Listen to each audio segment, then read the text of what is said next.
Well, Carolyn and Scott just got the surprise of their life here at the campground. Let's turn them over to our trainer, Pete Vasquez, so he can tell them what they did right and wrong. Well, Pete, we saw the first scenario with Carolyn and Scott out there.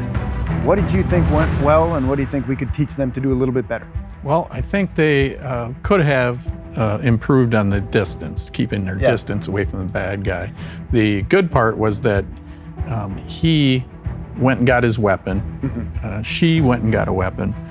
We can improve on how they present those weapons when they see the threat. Absolutely. I saw the knife out. I want to see the gun out. When the knife is out there, I really want them to engage and maybe start giving some commands instead of having a negotiation. Some strong commands, telling them where, when, and what he wants that person to do. And maybe I'd like to see some different movement from them, get some stuff in between them, some barriers between the bad guy and them, so that we can't have that close-up in-person attack. Right. She had the opportunity to take a half a step behind that bench, and she would have had that obstruction protecting her a little bit. And then they got a little bit too close, and they could have been cut. So I think maybe we should talk a little bit about first aid and that type of stuff. Yeah, especially at a campsite when it's a long response time for somebody like that. We're gonna need to talk about first aid. We're gonna need to talk about positioning, and we're gonna need to talk about getting that gun into play, because you need to stop that threat. Absolutely. Well, in order to help you facilitate this training, what we've done is put together a facsimile RV for you so that you can teach them where to go and what to do.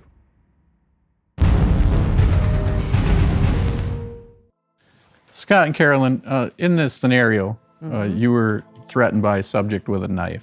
Right.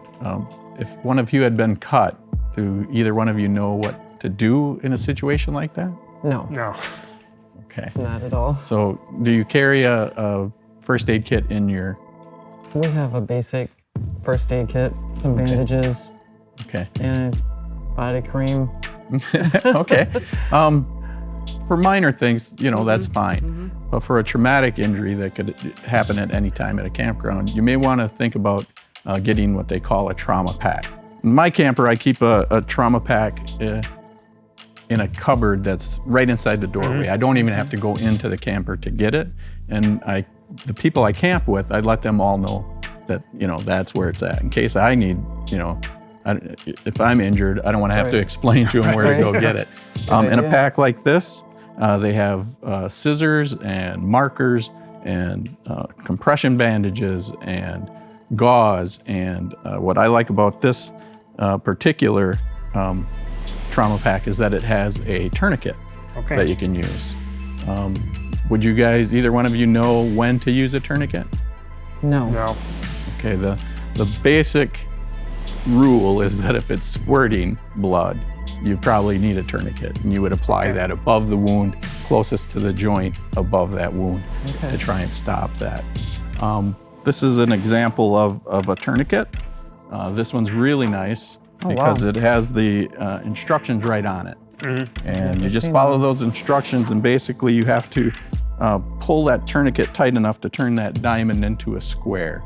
And then you have enough pressure on the wound or in the area to stop that wound from bleeding. Oh, that's very interesting. Thinking about getting a trauma pack, you really should get the training that you need to utilize it and then practice with it.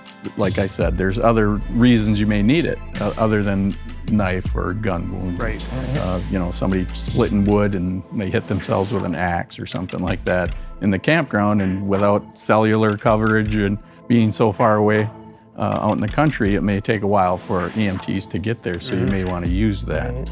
There's other ways to improvise things too, because some packs don't come with a tourniquet like that. There's different styles, but some of them don't come with any tourniquet at all. And in your case, you only have a first aid kit, so you don't have a tourniquet in there. So what you would want to use is something like a belt, something that wide.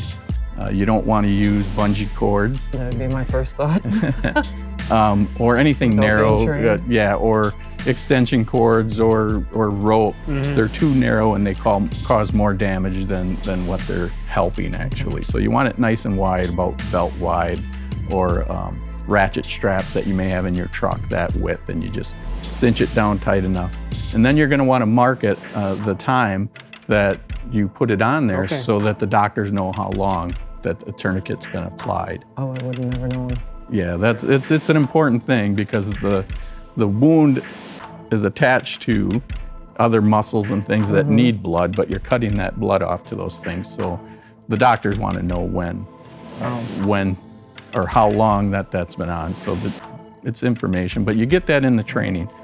And like I said, the most important thing is to get the pack, get the training on how to use it, and then understand what's in your pack. Don't just let it sit there. You got to Right. look at it, take the Right. things out, and know what you have and be ready to use them. Oh, I'd definitely be interested in the training. Yep.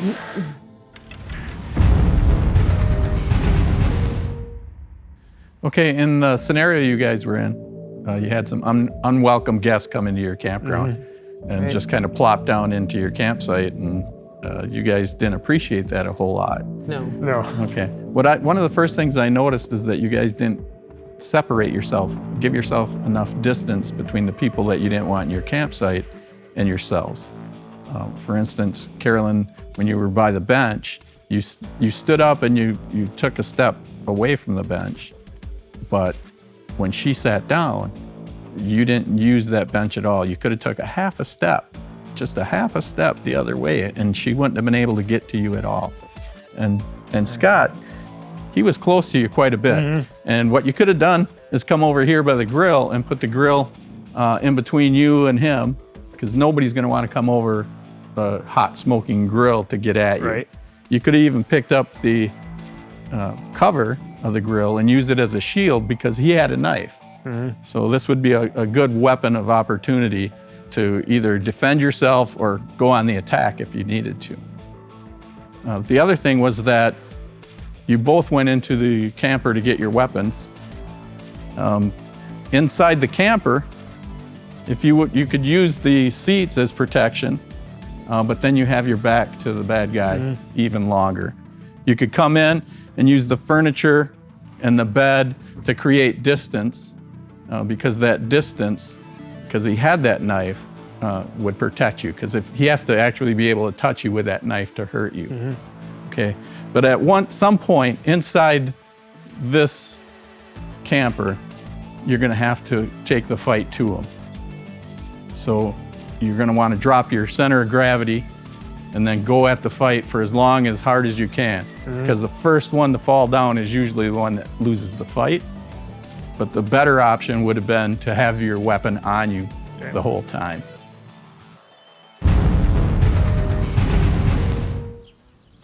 We hope you enjoyed this free training video. Scroll down now to leave your questions and comments below. We'd love to hear what you have to say. And remember to sign up for our live training broadcast, where of course we'll be giving away some free guns.